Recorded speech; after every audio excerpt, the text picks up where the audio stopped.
So once you're logged in, it's quite simple to make a check-in post.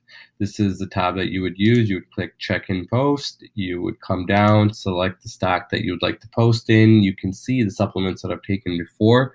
You can either mark one as taken, or you can just mark them all as taken as needed.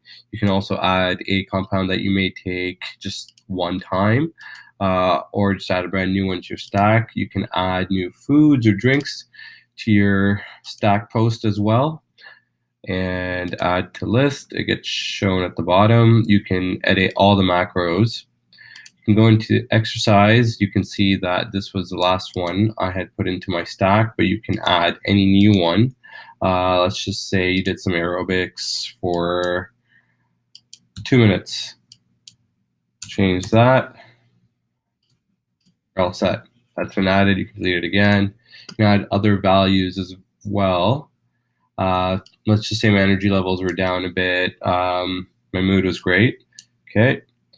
Go into health symptoms. Nope, did not feel this. All right, we're ready. We can just make that post now. And we're set. Everything's recorded. Now our adherence level is at 100%. Thanks for watching.